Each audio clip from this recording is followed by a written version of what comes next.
আলাইন জুতে চলে আসছি।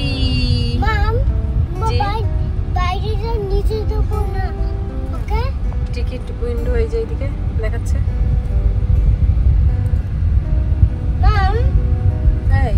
এত জং চলে গেল। আমি স্টে করিছো চুলি যাচ্ছে। আমরা এখন যাব টিকিটিং কাউন্টারে।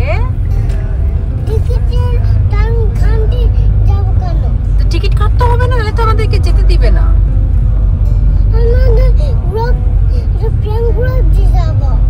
প্লেগ্রাউন্ডে, এর মধ্যে প্লেগ্রাউন্ড আছে, বাট তোমাকে আগে ব্রেক করলে কেন?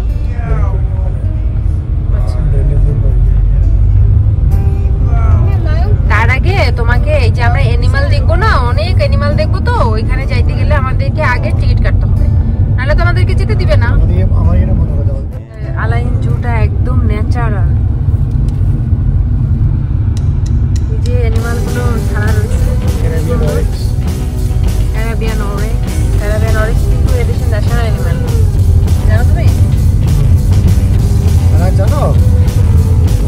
তুমি জানো? দেখছেন, আনাস কিন্তু সব কিছু জানে। কি বড় বড় ক্যাকটাস।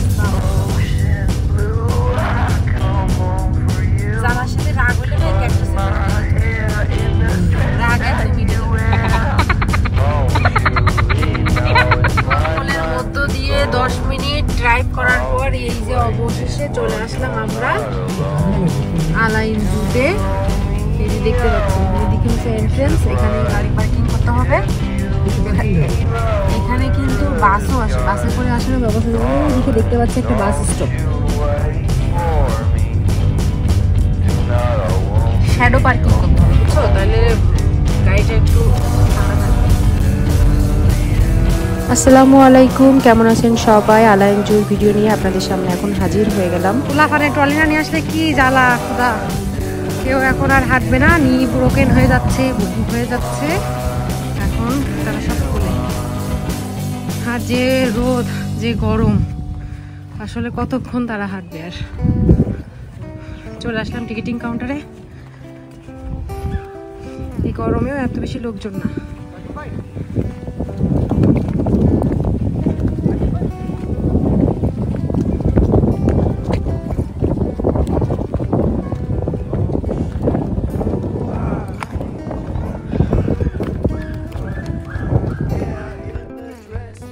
টিকিটের প্রাইসটা দেখাবো। ফুল টিকিট কত? ফুল টিকিট সম্ভবত 31.50। আচ্ছা, 50 পয়সা। আর বাচ্চাদের জন্য? বাচ্চাদের বলতে 27.28 ভ্যাট সহ, তাই না? টিকিটটা কাটার পর এখানে চলে আসলাম। আমাদের টিকিটটা চেক করা হচ্ছে। টিকিটটা চেক করার পর আমরা এখান থেকে ছাড়পত্র পাবো। দেন আমাদের প্রথমে যে কাজটা হবে সেটা হচ্ছে আমাদের ট্রলি নেওয়া। দুইটা ছোট ছোট বাচ্চা আছে যেহেতু, আর আমরা ট্রলি নিয়ে আসি নাই।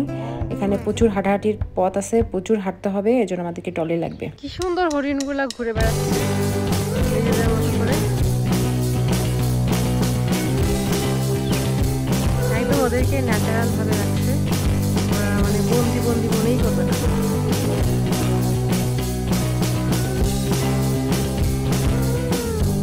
দূর থেকে দেখতে পাচ্ছি ঘাড় উঁচু করে দাঁড়িয়ে আছে বড় একটা জিরাফ।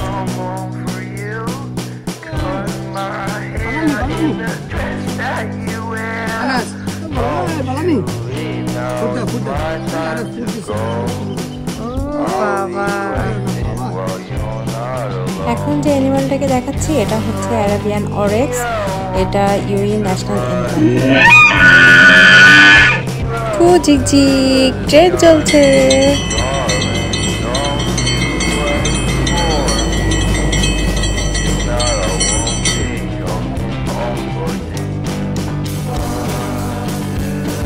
দেখেন, দেখতে পাচ্ছেন এটার নাম কি বলেন তো? এটার নাম হচ্ছে আমরা দুষ্টামি করতেছি, এমন হচ্ছে গরম লেগে গেছে, মন মেজাজটা মনে হয় ভালো লাগে। অনেকক্ষণ চেষ্টা করার পর আমরা এই লাইন দেখতে পারলাম। আনাসের ইচ্ছা করছে না এলিমেন্ট দেখতে, ও এখন প্লেগ্রাউন্ডে যাবে বলছে। প্লেগ্রাউন্ড নেই, প্লেগ্রাউন্ড নাই। গরমের মধ্যে উল্টা পাল্টা হয়ে ঘুমাচ্ছে ওরা।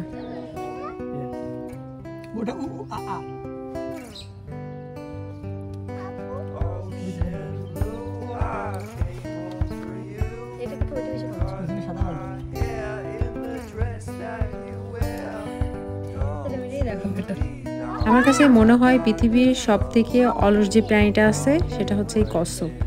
একে 5 ঘন্টা আগে যেখানে দেখবেন 5 ঘন্টা পরেও সেখানে দেখবেন। আর যদি তা হয় বুড়া, মানে এটার বয়সও অনেক বেশি হয়ে গেছে, এত বেশি অলস সে।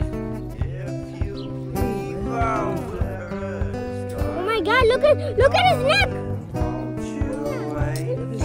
আমি দেখবো না, আমি করব।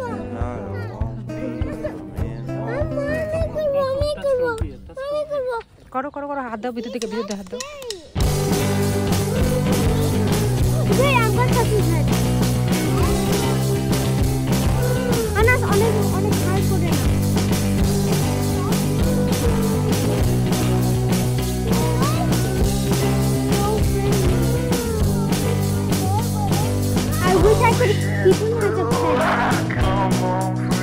এখন একটা মজার প্রাণী দেখাবো, দেখেন বেজি। যারা গ্রামে বড় হয়েছেন তারা অবশ্যই চিনবেন এটা।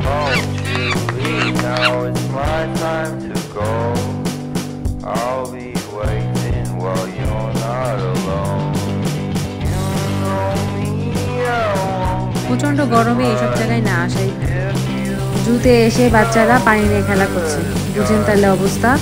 কারণ বেশিরভাগ জায়গায় রেনোভেশন করতেছে, বন্ধ করে রাখছে। এখানে খুব কম সংখ্যক অ্যানিমাল রাখছে, পুরাটাই লস প্রজেক্টের মধ্যে।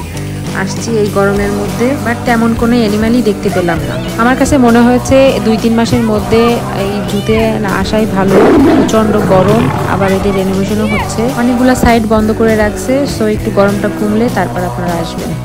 চিতার মনে হয় গরম লেগে গেছে, এদিক ওদিক দৌড়াদৌড়ি করতেছিল দেখলাম। এখন চলে আসলাম মদন টাক।